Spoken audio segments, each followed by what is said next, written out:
It's a spicy one today, insiders. Meghan Markle's lawyer has been markled, I believe. She is sharing a lawyer with the Kardashian and Jenners, and I am bringing in a leading therapist who is answering your questions regarding, does Meghan Markle display elements of narcissistic personality disorder? Right, let's get down to it.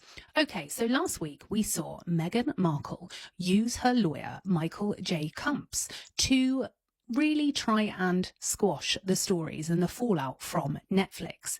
The lawyer was sent out to almost firefight the backlash Meghan was getting because there were stories running that Meghan was very difficult on Zoom meetings with the Netflix team.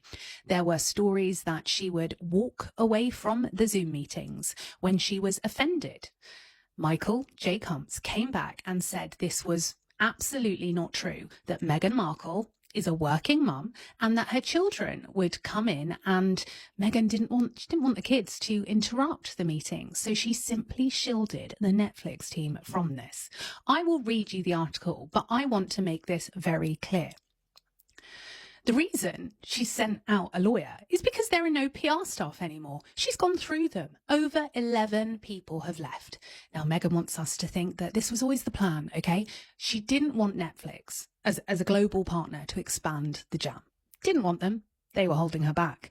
And all of these staff, these big hires that they did big announcements with in the likes of PR Week and other industry titles. No, they weren't. They did their contract. It was only a short-term contract.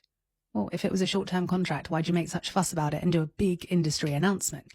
So this is what's very interesting, sending the lawyer out to deal with the press. Now, his tactic, I believe, was to try and make us all feel like we could relate to Meghan Markle, that she's a working mum. She's juggling. Have you got a problem with that? He was almost going down this is a misogynistic route to hold Meghan accountable when she's merely trying to do her best. I don't buy that BS. I don't buy that BS because it's a common tactic used by lawyers and publicists who want to shame you into not asking the questions that I believe you're absolutely within your right to ask. So let's go over the article.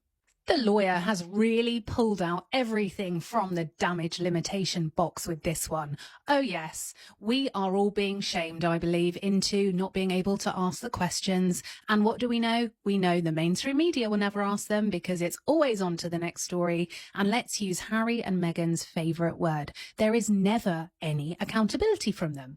So, hello, Ran. Prince Harry and Meghan Markle deny fresh claims she talks over him in meetings and disappears from video calls.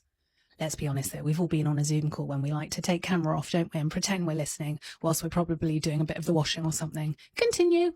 The Duke and Duchess of Sussex, who live in Montecito, California, are the subject of a new piece by Variety, examining their relationship with Netflix. I just want to pause. The Variety piece is so damning for the couple, and Variety just simply wouldn't have run something that isn't true. They are not a tabloid media outlet whereby they're just looking for clicks. This is an article they have been working on for some time.